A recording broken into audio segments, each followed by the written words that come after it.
नमस्कार दोस्तों, impress on classes में आप सबका स्वागत है। जैसा कि आपको आज पता है कि 26 जनवरी है और 26 जनवरी को हम गणतंत्र दिवस के रूप में मनाते हैं। तो यहाँ पर कई बार हमारे एग्जाम की दृष्टि से क्वेश्चन पूछा जाता है कि जो गणतंत्र है इसका अर्थ क्या होता है। तो गणतंत्र का अर्थ होता है कि हमारे भारत के अंदर कोई भी पद वंशानुक्रम नहीं है, अर्थात जब भी कोई पद भरा जाएगा तो उसके लिए आप कह सकते हैं वोटिंग करवाई जाएगी, तो उसको कहते हैं गणतंत्र। अगर बात की जाए 26 जनवरी 1950 को भारत का संविधान लागू किया गया था। इस भारत का जब संविधान लागू किया गया, इस दिन से ही एक विदेशी मेहमान को भारत में आने के लिए निमंत्रण भेजा जाता था। तो सबसे पहले 1950 ईस्वी में अगर बात की जाए तो 1950 ईस्वी में जो भारत के अतिथि रहे वो थे इंडोनेशिया के राष्ट्रपति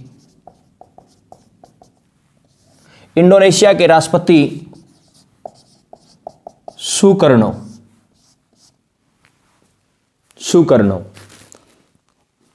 और इसके बाद अगर बात की जाए 1952, 1953, 1966, 2021 और 2022 में कोई भी विदेशी मेहमान भारत के गणतंत्र दिवस पर नहीं आए।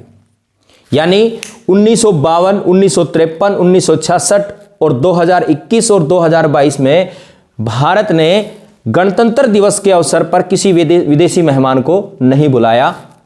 इसके बाद अगर बात की जाए जो 26 जनवरी है, उस 26 जनवरी को राष्ट्रीय ध्वज फहराया जाता है। राष्ट्रीय ध्वज फहराया जाता है और राष्ट्रीय ध्वज जो फहराया जाता है, राष्ट्रीय ध्वज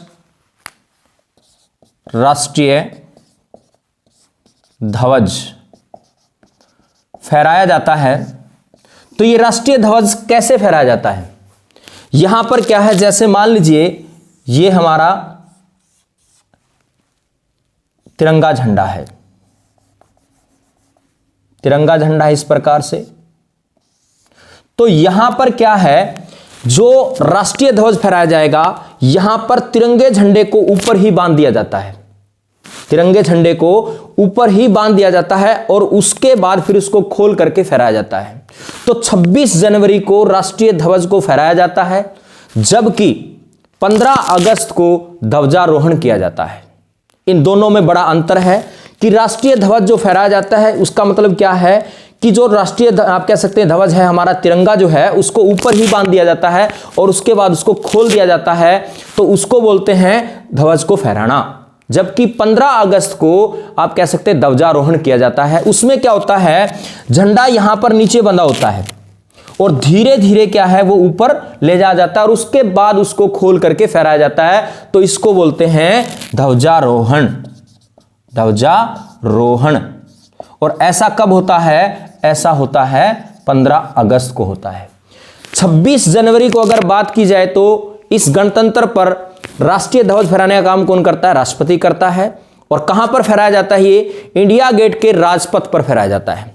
जबकि 15 अगस्त को प्रधानमंत्री ध्वजारोहण करता है और वो कहां पर करता है? लाल किले के प्रचारी पर करता है। अब यहां पर बहुत से क्वेश्चन ऐसे पूछे गए कि जो राष्ट्रीय ध्वज फहराया जाता है तो उस राष्ट्रीय ध्वज को आप कह सकते हैं किसने लिखा है, आप कह सकते हैं डिजाइन किया था। जैसे मैंने इससे पिछली वीडियो में आपको राष्ट्रीय ध्वज की पूरी डिटेल बताई है कि हमारा राष्ट्रीय ध्वज जो था उसका स्वरूप 6 बार बदला गया। पूरी डिटेल इस पिछली वीडियो में मैंने बताई है। तो राष्ट्रीय ध्वज का जो डिजाइन तैयार किया था वो आप कह सकते हैं पिंगली वेंकैया ने डिजाइन किया गया था। इसके बाद अगर बात की जाए यहां पर जो आज तक की इतिहास की बात करें राष्ट्रीय ध्वजारोहण करने की, कि भारत के ऐसे कौन से प्रधानमंत्री हुए हैं जिन्होंने सबसे ज्यादा बार ध्वजारोहण किया है, तो उनका नाम है जो भारत के पहले प्रधानमंत्री थे जिनका नाम था जवाहरलाल नेहरू। इस जवाहरलाल नेहरू की अगर बात करें तो इसने 17 बार ध्वजारोहण किया। इसके बाद अगर बात की जाए, इनकी बेटी जो थी उनका नाम था इंदिरा गांधी। इंदिरा गांधी ने ध्वजारोहण किया 16 बार, लेकिन लगातार की बात की जाए तो कितनी बार किया उन्होंने? 11 बार। इसके बाद अगर बात की जाए तो मनमोहन सिंह ये भी भारत के प्रधानमंत्री रहे और इन्होंने 10 बार ध्वजारोहण किया। इसी प्रकार से नरेंद्र मोदी ने 9 बार, अटल बिहारी वाजपेयी ने आप कह सकते हैं 6 बार। इसके बाद अगर बात की जाए, राजीव गांधी ने 5 बार, मोरारजी देसाई ने 2 बार और आप कह सकते हैं एच.डी. देवगौड़ा, विश्वनाथ प्रताप सिंह और चौधरी चरण सिंह ने एक बार ध्वजारोहण किया है। अब यहां पर एक बहुत ही अच्छा क्वेश्चन आपसे पूछा जाएगा कि ऐसे भारत के कौन से प्रधानमंत्री हुए हैं जिन्होंने ध्वजारोहण नहीं किया, यानी ध्वज को नहीं फहराया? तो उनका नाम है गुलजारी लाल नंदा। जो पहले हुए हैं उनका नाम है गुलजारी लाल नंदा, क्योंकि ये भारत के 2 बार कार्यवाहक प्रधानमंत्री बने, लेकिन दोनों बार ही इनका कार्यकाल 13-13 दिन का था, इसलिए इनके समय में इनको मौका नहीं मिला आप कह सकते हैं ध्वज फहराने का। इसी प्रकार से अगर बात करें, दूसरा है डॉक्टर चंद्रशेखर। डॉक्टर चंद्रशेखर जो थे 10 नवंबर 1990 को भारत के प्रधानमंत्री बने और 21 जून 1991 तक रहे। तो इनके समय में भी इनको राष्ट्रीय ध्वज फहराने का मौका नहीं मिला। तो ये बहुत इंपॉर्टेंट क्वेश्चन हो जाता है कि ऐसे भारत के कितने प्रधानमंत्री हैं जिन्होंने ध्वजारोहण नहीं किया या झंडा नहीं फहराया? तो उनका नाम है गुलजारी लाल नंदा और डॉक्टर चंद्रशेखर। इसके बाद अगर बात की जाए यहां पर जो हमारा टॉपिक चल रहा था इससे पहले क्लास में, उसी को हम आगे कंटिन्यू कर रहे हैं, जो भारत रत्न से संबंधित था। तो यहां पर हम बात करेंगे जो भारत रत्न दिया गया। इससे पिछली क्लास में हमने पढ़ा था कि 5 ऐसी महिलाएं थी जिनको भारत रत्न पुरस्कार दिया गया था, जिसमें इंदिरा गांधी का नाम मैंने बताया आपको, उसके बाद मैंने आपको बताया मदर टेरेसा का नाम बताया, उसके बाद बताया अरुणा आसफ अली का नाम बताया, उसके बाद एम.एस. शुभम लक्ष्मी का नाम बताया और उसके बाद लास्ट में था हमारा लता मंगेशकर, जिनको भारत रत्न पुरस्कार दिया गया था। तो इसके बाद देखिए 1975 ईस्वी में जो भारत रत्न दिया गया वो दिया गया था वी गिरी को। इसका पूरा नाम है वराहगिरी व्यक्त गिरी, ये इसका पूरा नाम है। और ये कहां के रहने वाले हैं? ओडिशा के रहने वाले हैं। और ये भारत के एक ऐसे राष्ट्रपति हुए हैं जिनको कार्यवाहक राष्ट्रपति के रूप में काम किया। और कौन से कार्यवाहक राष्ट्रपति के रूप में काम किया? तो चौथे राष्ट्रपति के रूप में इन्होंने काम किया था। अब हुआ क्या यहां पर 3 मई 1969 को डॉक्टर जाकिर हुसैन की क्या हो गई थी? कार्यकाल के दौरान मृत्यु हो गई थी। भारत के 2 ऐसे राष्ट्रपति हुए हैं जिनकी कार्यकाल के दौरान मृत्यु हो गई थी। एक तो थे डॉक्टर जाकिर हुसैन और दूसरे की अगर बात की जाए फखरुद्दीन अली अहमद। तो 2 भारत के ऐसे राष्ट्रपति हुए जिनकी कार्यकाल के दौरान मृत्यु हुई। तो 3 मई 1969 को जाकिर हुसैन की क्या होगी? मृत्यु हो गई। इस मृत्यु के बाद वी गिरी को क्या बनाया गया? कार्यवाहक राष्ट्रपति बनाया गया, चौथे राष्ट्रपति के रूप में। लेकिन इसी दौरान इन्होंने 20 जुलाई 1969 को इस कार्यवाहक राष्ट्रपति के पद से त्यागपत्र दे दिया। और इसके बाद इन्होंने जो राष्ट्रपति का आप कह सकते चुनाव होना था उसके लिए आप कह सकते हैं निर्दलीय उम्मीदवार के रूप में इन्होंने इलेक्शन लड़ा। तो यहां पर ये जो वी गिरी जो थे ये 1967 से 1969 के बीच आप कह सकते हैं उपराष्ट्रपति भी रहे भारत के, यानी आप कह सकते हैं ये भारत के उपराष्ट्रपति कब रहे? 1967 से लेकर के 1969 के बीच। तो इन्होंने वहां पर उपराष्ट्रपति पद से भी त्याग पत्र दे दिया क्योंकि इन्होंने राष्ट्रपति का चुनाव लड़ना था। तो यहां पर 20 जुलाई 1969 को फिर यहां पर जो सुप्रीम कोर्ट के मुख्य न्यायाधीश थे जिनका नाम था मोहम्मद हिदायतुल्लाह, उन्होंने क्या किया? यहां पर राष्ट्रपति के रूप में काम किया और फिर इसने आप कह सकते हैं 24 अगस्त 1969 को इन्होंने भी यह पद छोड़ दिया।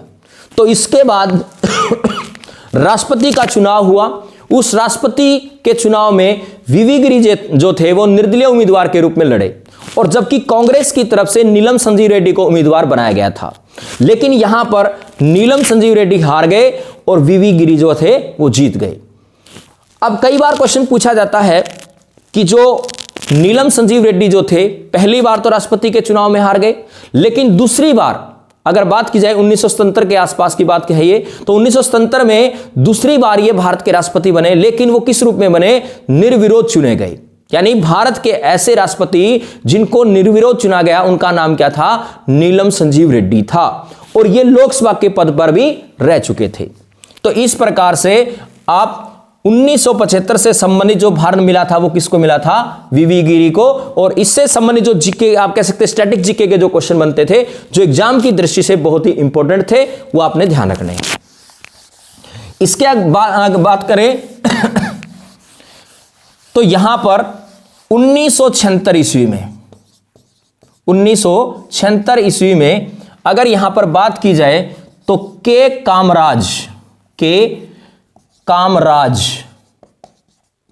कामराज को क्या मिला? भारत रत्न दिया गया 1976 ईस्वी में।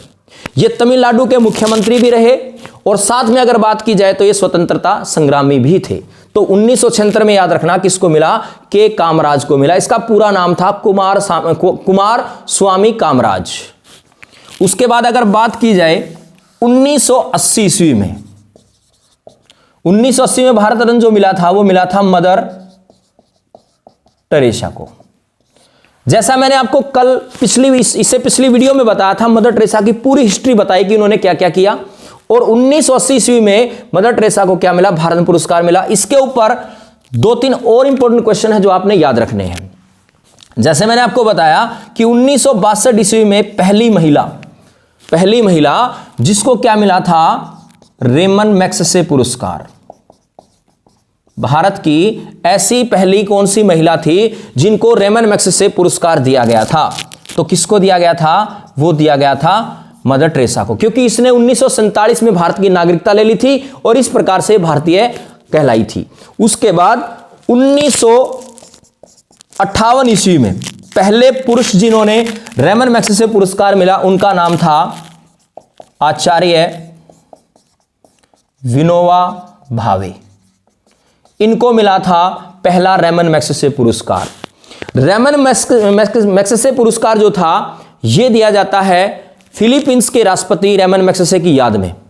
और कोई भी लोक सेवा क्षेत्र हो, कोई भी सामाजिक कार्य हो या आप कह सकते हैं कोई सामुदायिक कार्य किया हो उस क्षेत्र में, या कोई साहसिक कार्य किया हो, उस कार्य करने के दौरान उनको रेमन मैग्सेसे पुरस्कार दिया जाता है और इसे एशिया का नोबेल पुरस्कार भी कहा जाता है। अगर बात की जाए यहां पर 2-3 क्वेश्चन और बनते हैं इससे संबंधित। 1994 ईस्वी में किरण बेदी जो भारत की पहली आईपीएस किरण बेदी जो भारत की पहली आईपीएस ऑफिसर थी उनको भी रेमन मैग्सेसे पुरस्कार दिया गया था। 2006 की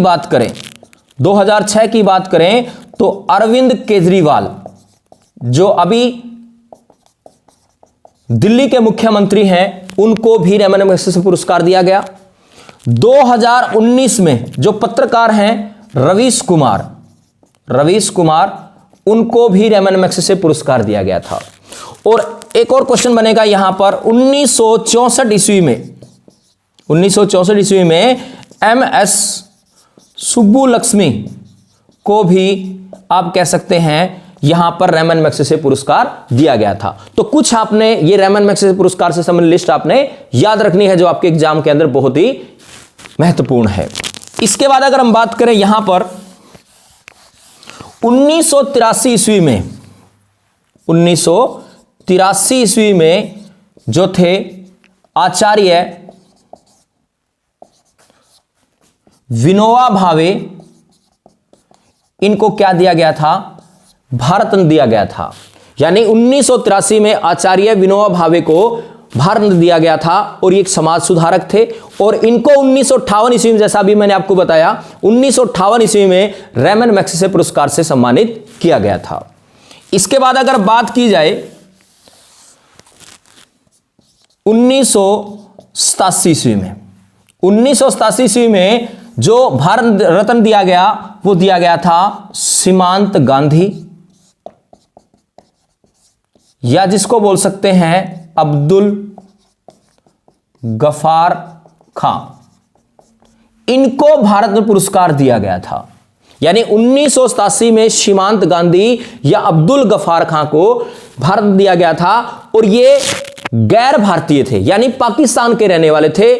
इनको लाल कुर्ती दल से संबंधित माना जाता है या खुदाई खिदमतगार दल से संबंधित माना जाता है, जिसकी आप कह सकते हैं स्थापना है, जिसको एस्टेब्लिश किया गया था 1930 ईस्वी में। इसी सीमांत गांधी को सरहदी गांधी भी कहा जाता है, सरहदी गांधी भी कहा जाता है। और इसी सीमांत गांधी ने, आप कह सकते हैं, महात्मा गांधी को मलंग बाबा की संज्ञा दी थी। एनी बेसेंट ने महात्मा गांधी को राजनीतिक बच्चा कहा। इसके बाद बात की जाए, आप कह सकते हैं महात्मा गांधी को बापू कहा था जवाहरलाल नेहरू ने, महात्मा कहा था रविंद्रनाथ टैगोर ने, और राष्ट्रपिता कहा था सुभाष चंद्र बोस ने। तो ये कुछ आप कह सकते हैं महात्मा गांधी से संबंधित बातें आपने याद रखनी है, जो आपके एग्जाम के दृष्टि से बहुत ही महत्वपूर्ण है। तो दोस्तों, अगर आपको ये वीडियो अच्छी लगी हो तो आप इसे शेयर करें, लाइक करें और इसके ऊपर कमेंट करें, और अपने माता पिता का सम्मान करें। देश के जो सैनिक हैं उनका भी सम्मान करें। जैसा कि आपको पता है कि आज 26 जनवरी है, तो इस 26 जनवरी के पावन अवसर पर आप सबको मेरी तरफ से शुभकामनाएं, और ढेर सारी आप कह सकते हैं राष्ट्र के प्रति जो विकास की बातें हैं उनको आगे बढ़ाने का आप लगातार प्रयास करें। धन्यवाद।